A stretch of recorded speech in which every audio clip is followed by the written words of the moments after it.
बच्चों, आज कक्षा 10 विज्ञान अध्याय 1 रासायनिक अपक्रियाएं एवं समीकरण के भाग 3 के बारे में अध्ययन करेंगे। दूसरा हेडिंग है वियोजन अपक्रिया, डिकम्पोजिशन रिएक्शन। तो इसमें क्या होता है, कोई यौगिक दो या अधिक छोटे छोटे अणुओं में टूट जाता है। इसे कहते हैं, इसे अपघटन अपक्रिया भी कहते हैं।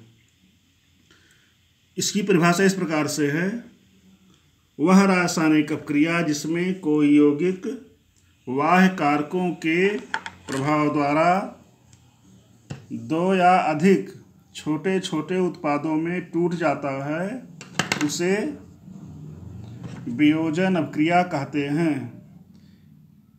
ये अपक्रियाएं ऊष्मा, प्रकाश या विद्युत द्वारा संपन्न होती हैं। जैसे कैल्शियम कार्बोनेट को गर्म करने पर क्या होगा, ये कैल्शियम ऑक्साइड चूना और कार्बन डाइऑक्साइड में टूट जाता है। ऐसे ही सिल्वर क्लोराइड सूर्य के प्रकाश की उपस्थिति में क्या होता है, सिल्वर, चांदी और क्लोरीन में टूट जाता है। अगला है तीसरा विस्थापन अपक्रिया, डिस्प्लेसमेंट रिएक्शन। विस्थापन अपक्रिया को क्या कहा जाता है, प्रतिस्थापन अपक्रिया, सबस्टिट्यूशन रिएक्शन भी कहते हैं।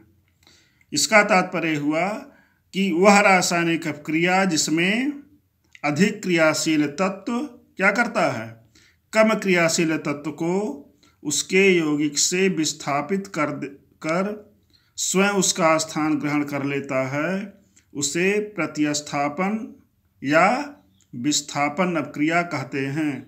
जैसे इस रासायनिक क्रिया में क्या हो रहा है, आयरन जब कॉपर सल्फेट से क्रिया करता है तो क्या बनता है, आयरन सल्फेट या फेरस सल्फेट, और फिर कॉपर उत्पन्न होता है।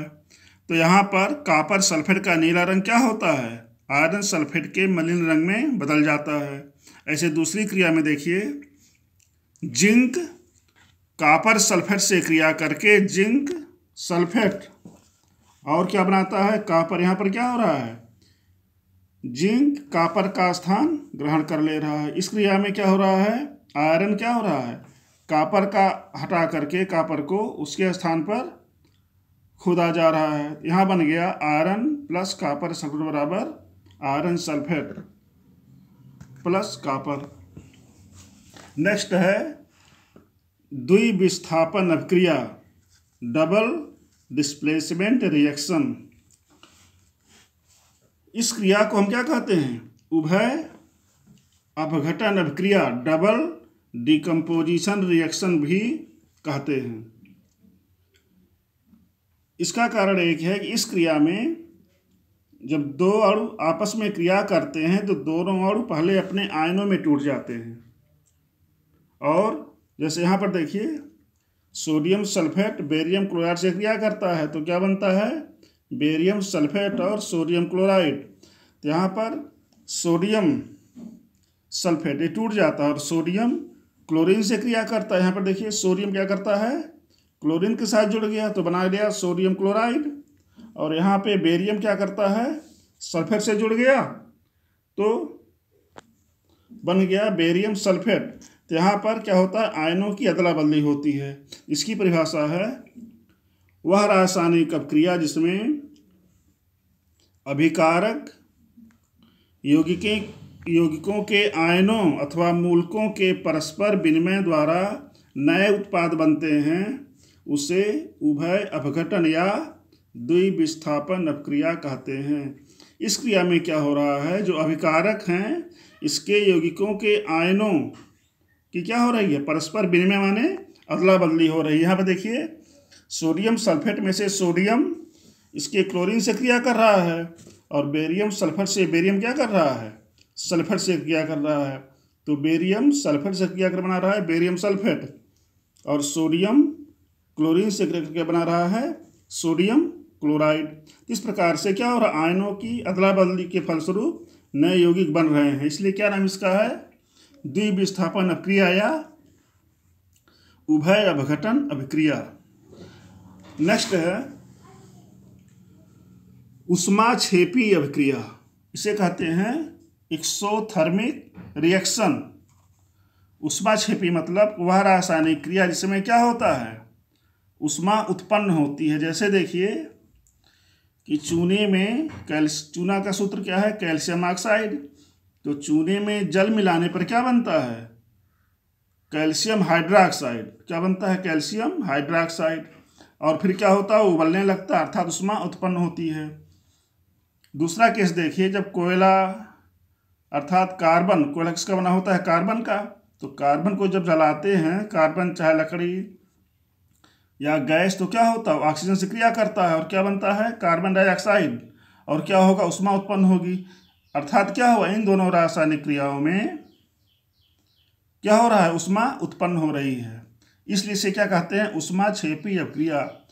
तो इसका परिभाषा इस प्रकार से है कि वे रासायनिक अभिक्रियाएं जिनमें ऊष्मा उत्पन्न होती हैं उसे हम क्या कहते हैं, ऊष्माक्षेपी अभिक्रिया कहते हैं। ऊष्माक्षेपी मीन्स एक्सोथर्मिक रिएक्शन। अर्थात क्या हो रहा है, इन रासायनिक क्रियाओं में ऊष्मा उत्पन्न हो रही है, चाहे चूने में जल मिलाने पर या कार्बन अर्थात कोयले को जलाने पर ऊष्मा उत्पन्न होती है। नेक्स्ट है ऊष्माशोषी अभिक्रिया। तो जिस प्रकार से रासायनिक क्रियाओं में बहुत सी रासायनिक क्रियाओं में क्या होता है, ऊष्मा उत्पन्न होती है, उसी प्रकार से कुछ रासायनिक क्रियाएं ऐसी होती हैं जिनके संपन्न होने के लिए ऊष्मा की आवश्यकता पड़ती है। उसे क्या कहते हैं, ऊष्माशोषी अभिक्रिया, एंडोथर्मिक रिएक्शन कहते हैं। जैसे देखिए, जब बिजली चमकती है आसमान में तो वायुमंडल में नाइट्रोजन उस ऑक्सीजन से क्रिया करता है। वहाँ पर वायुमंडल में क्या होता है, जब बिजली चमकती है, नाइट्रोजन ऑक्सीजन से क्रिया करता है और क्या बनता है, नाइट्रिक ऑक्साइड। इसी प्रकार से कार्बन क्या करता है, सल्फर से क्रिया करता है और क्या बनता है, कार्बन डाइसल्फाइड। इन दोनों क्रियाओं में क्या होता है, ऊष्मा की आवश्यकता पड़ती है। पहले वाले में क्या था, ऊष्मा उत्पन्न हुई, और इन क्रियाओं में क्या होता है, ऊष्मा की आवश्यकता पड़ती है, तभी ये क्रियाएं होती हैं। इसलिए इसका नाम क्या है, ऊष्माशोषी अभिक्रिया है। इसकी परिभाषा ऐसे है, वे रासायनिक अभिक्रियाएं जिनमें ऊष्मा का अवशोषण होता है उसे हम क्या कहते हैं, ऊष्माशोषी अभिक्रिया कहते हैं। तो परिभाषा ऐसे हो गया कि वे रासायनिक अभिक्रियाएं जिसमें ऊष्मा का अवशोषण होता है उसे ऊष्माशोषी अभिक्रिया कहते हैं। इन दोनों क्रियाओं में ऐसे है, एक क्रिया तो वायुमंडल में घटित होती है जब बिजली चमकती है तब, और एक क्रिया ऐसे ही प्रयोगशाला में संपन्न होती है। तो आज यहाँ तक। अगला हेडिंग है ऑक्सीकरण और अपचयन, तो फिर इसे बाद में।